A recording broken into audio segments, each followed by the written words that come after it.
Welcome to the Aid Market Podcast, where foreign aid partners connect to learn about key funding trends and market insight. The podcast is co-hosted by Aid Connect Data, the pipeline and market intel software for USAID partnering, and Connected International, the leading USAID partnering support consulting firm. Now, here's your host, Mike Shanley. Welcome to the Aid Market Podcast. We have a special show today focused on the UK aid market. Our guests are Aron Cronin with 40 plus years of experience in the UK foreign aid market, including at DFID, and he is now the director at GIC Limited, and Tony Gardner, also with 40 plus years of experience in the UK aid market, including at DFID as the head of the procurement department and vice deputy head of overseas offices in Ghana, Kenya, and Uganda.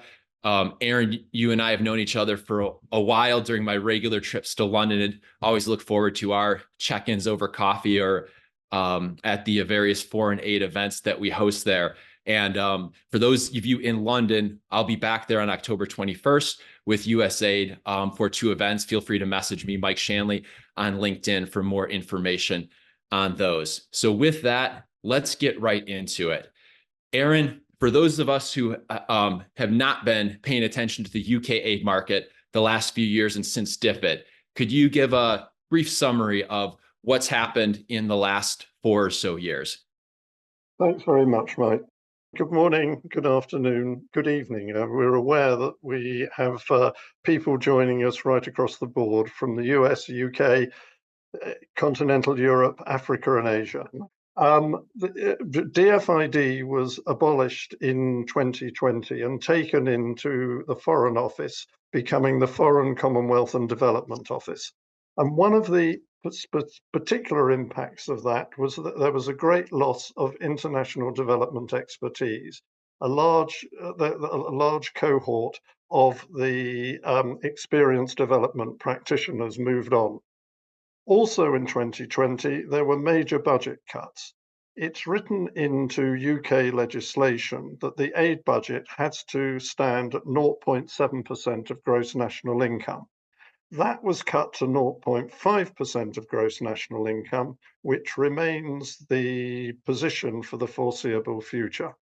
In the fiscal year 2023 to 24, that is the government expenditure year that finished in April this year, the expenditure outturn was 11 billion. For US watchers, at about 25% for the dollar figure. So 11 billion sterling, about 13 odd billion US. But there was a but. Of that 11 billion, approximately 30% has been spent on non-developmental activities, but specifically housing and other services for refugees in the UK, which has effectively reduced the outturn for international development spending to around 7 billion. So the situation over that time since 2020, and there are a number of contractors I see on the list I know who experienced this directly, was reductions in programs they'd already been contracted for, or reprogramming extension of contracts so that the expenditure that was available was dispersed over a much longer period. And a number of projects in progress were simply curtailed, and there were very limited new projects coming into the pipeline. So that's the situation as we come to the position today. Great. And then the recent elections, what did that change in what people anticipate will change? Are there any actual changes that happened before? It'd be great to hear how that has or how you anticipate it might affect the foreign aid funding for the UK. Right. Well, as everyone watching will know, a new Labour government was elected in July with a massive majority, which should give it scope for freedom of action. What we're going to be coming into is a period of transition, where the government has to consider what its real policy objectives are going to be, acknowledging the state of the world today and UK's scope for influence post-Brexit. In particular, they've got to look at how to move from the given resources and policy objectives that will be defined to make FCDO a capable machine to deliver outputs. And I will return to how they are approaching this very shortly. Way back when in opposition, Labour, responding to the merger of DFID into the Foreign Office, announced that they would recreate DFID as soon as they came to power. That is not going to happen. It's seen as too expensive and too disruptive. But there is discussion of creating a defined development department within FCDO. There's very early shoots of that. There's also the intention announced that the whole budget would go on international development and that the development spend would not lose the money that has been going on refugees and welfare. However, at the moment, that 30% spend remains, and there is no definite plan to shift this. We will also expect to see a continuation of other departments spending the official development assistance budget, like health and environment. We think that it will be a 60% plus a bit spent by FCDO and the balance spent by other departments on international development projects. There is the intention announced to take the budget up to 0.7% of gross national income as soon as fiscal circumstances allow, but we think that's unlikely to happen very soon. In particular, the Chancellor of the Exchequer, that is the financial secretary of the government, is going to give a hard no giveaways budget at the end of October, and we don't think there's going to be additional money splashing around. We do expect, in line with the transition, for there to be a policy refreshment. In particular, there's a review being commissioned by the Foreign Secretary from Minouche Shafik, who was previously a permanent secretary in DFID, that is the most senior civil servant in the department. And the review was originally aimed at rebuilding international development capacity in FCDO. And it's now been widened to answer the bigger question, capacity to do what? So a combination of policy and implementation we see coming out of this. The interim report is due in November and the full report is due in February. And I'll return to the significance of that in just a bit. Great, thanks, Aron. Tony, to you, we always like to get into the so what. What does this mean for UK and international aid organizations around the world, including in the US? How should they respond? How are they responding? What are the so what details or takeaways from the elections and the recent developments Aron updated us on? Thank you. Yeah, I think it's fair to say that there has so far been no substantive policy announcements on international development by the new government. Those who studied the manifesto would have noted references to partnership with the Global South. Now, traditionally, all manifestos in respect to DFID type work saw the Global South as the area of the greatest need, the area of the greatest poverty. In the last few years, we have seen instead an integrated approach, including all the British government departments that have an interest in foreign affairs, and a rather vague plan of what was called the Asian Pacific tilt, focusing attention in that direction instead. This didn't really come to very much, partly because it was disrupted by conflict elsewhere in the world that took the British government's attention, notably Ukraine.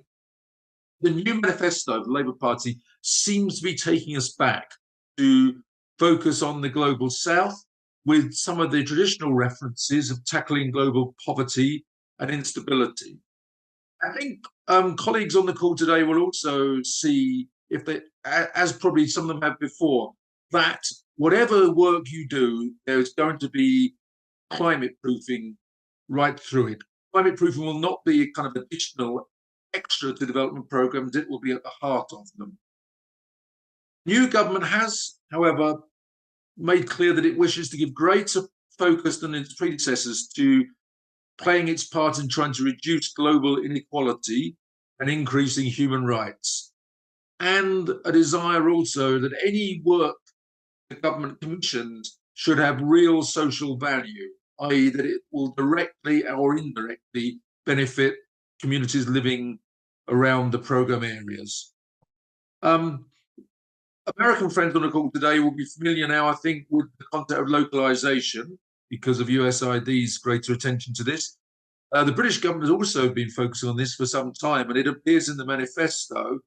And we recognise that this concept, for us anyway, is not new, but we believe the government is serious about its plans to try and engage communities in developing countries more in the design and planning of programs, not make them just recipients.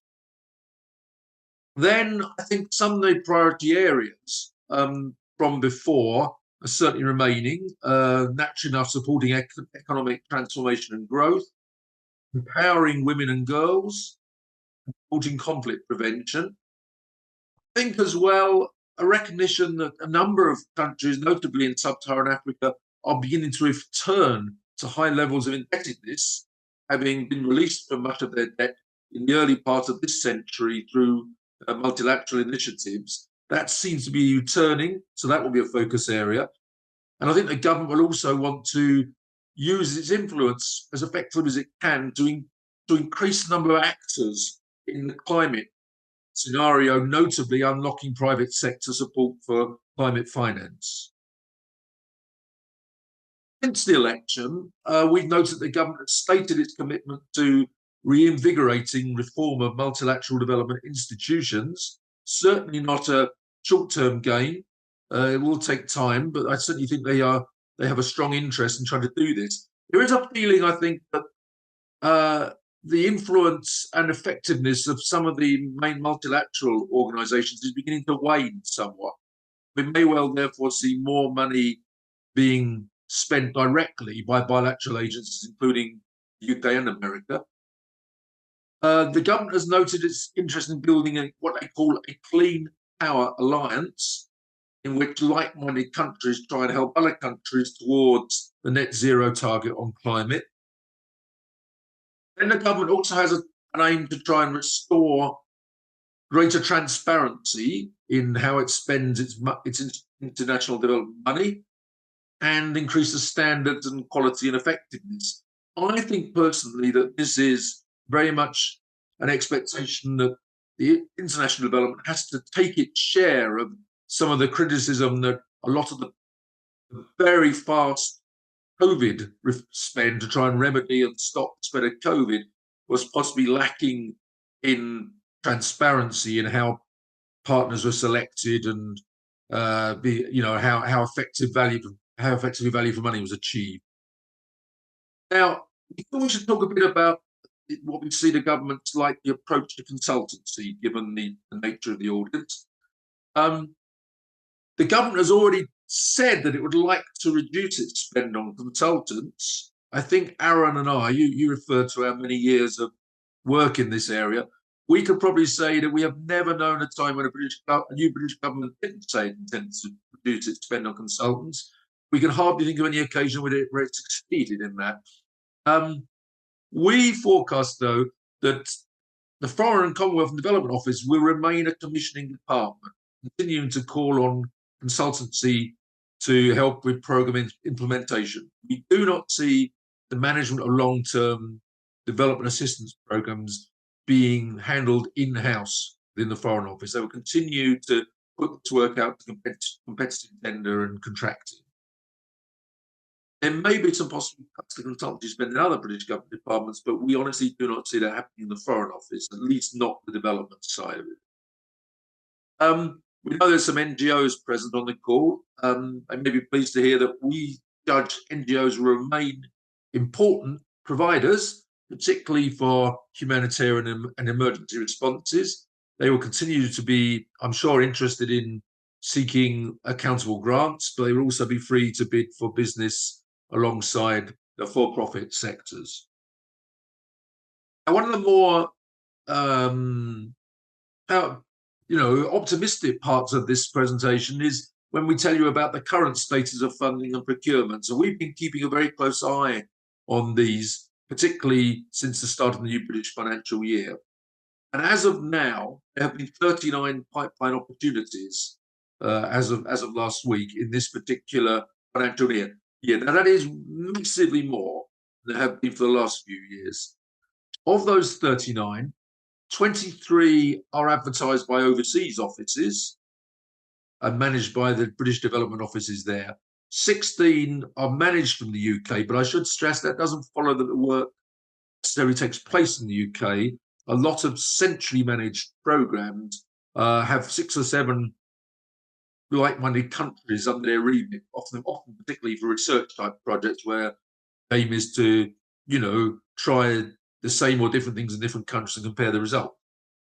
Of the 23 that I described as being overseas, of those 23, 15 are in Africa, notably the Democratic Republic of the Congo, Kenya, Uganda, Zambia, Nigeria, Ethiopia, Sudan, all cropped up.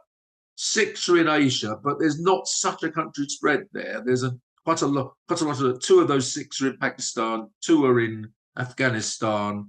The others, one is the Palestinian territory. I forget the other one. And then there's also 2 programs in Ukraine.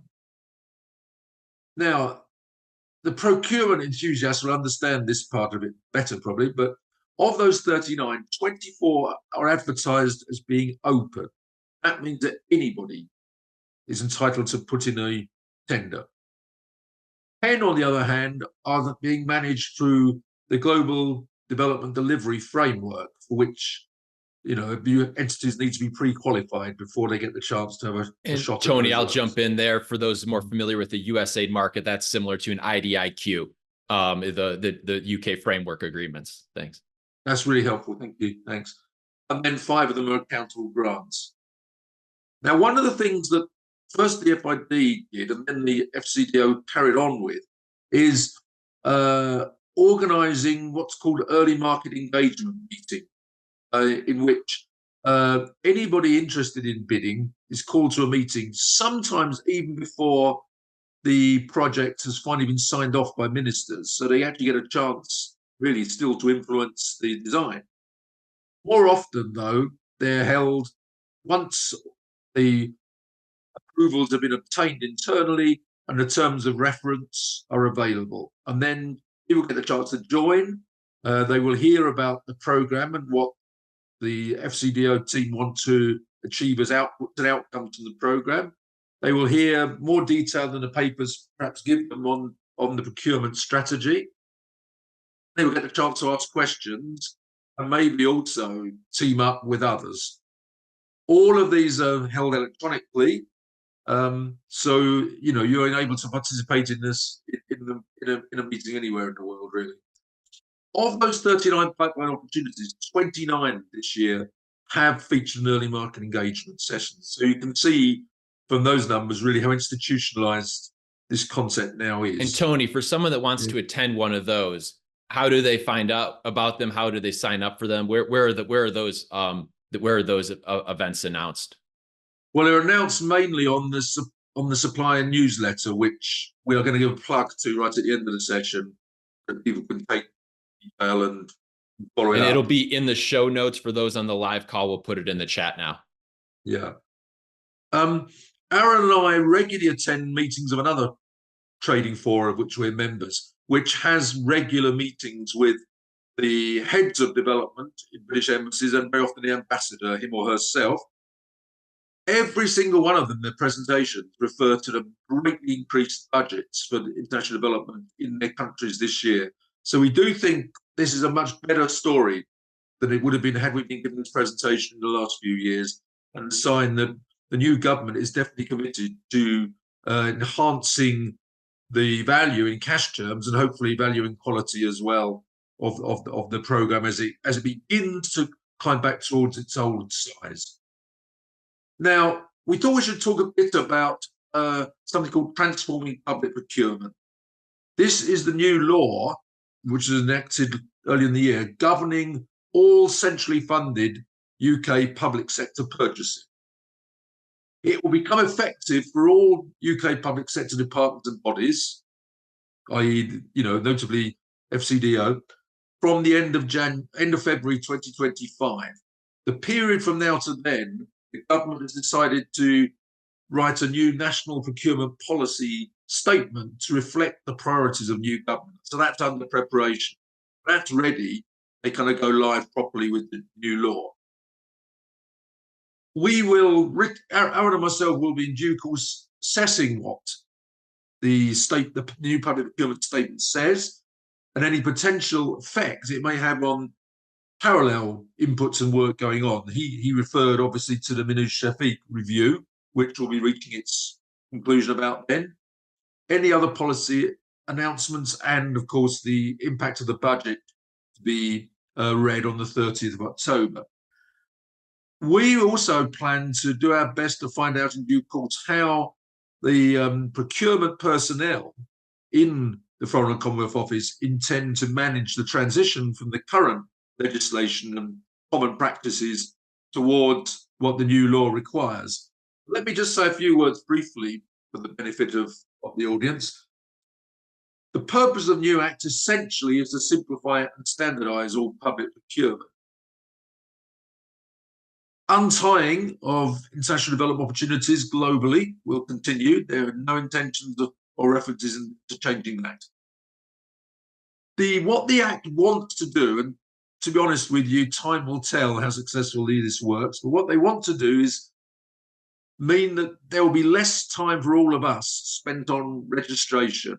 Instead of having to keep registering anew and putting exactly the same data and information into questionnaire after questionnaire, the idea is there will be one document in use in all departments and you register once, and then all British government departments will have access to that information. If that works, fantastic. There will still be a common foundation for tendering, just as there was before, but there is the new law allows a much wider scope for the procurement teams, the commissioning department, to bring in variations in the procurement cycle and in the actual bidding process. So you may, for example, have more scope to be making presentations electronically, but maybe in person, in support of your tabled proposal. There could be opportunities to clarify your offer, to discuss various different things that the FCDO people might like and where they might want to be a bit more assured about elements of your proposal. They may do it as a bit of a kind of talent show where they kind of cut numbers round by round, etc. What seems to be clear, though, is it will give you more opportunities to reinforce your proposal and influence the outcome. I guess it's good news for everybody who's kind of up for the fight and wants to try and win business. Okay.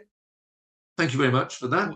Thank you for that, Tony. What I'd love to hear from you, and maybe Aron too, are great for organizations that are, say, new to UK aid, that are hearing some of this and thinking, okay, that matches our past performance. We might be a fit for that. You mentioned these, pre-solicitation calls for some of the procurements. What are some suggestions you would have for an organization that is interested in maybe taking the next step and exploring if there might be a fit and it might be worth pursuing the UK aid market?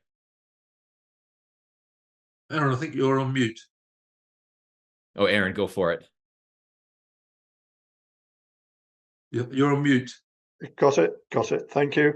Okay. Being so well behaved. We're looking into 2025. We're entering a period of bedding in. I mean, the Labour government's been in post 3 months after 14 years of Conservative government. There's new ministers. We're expecting a refreshed international development agenda after the reviews, a realignment of FCDO in terms of its commitment and delivery to development, and the launch of TPB-based tenders, which will be a learning curve to be climbed by both the purchasers and the suppliers. we'll expect policy announcements, the National Procurement Policy Statement that Tony mentioned, the outcome of the Shafik review. We should know the actual budgetary limits, and TPP should all come together by February next year. So we see that we are gliding into a situation where there should be much more certainty and clarity, excuse me, early in the new year.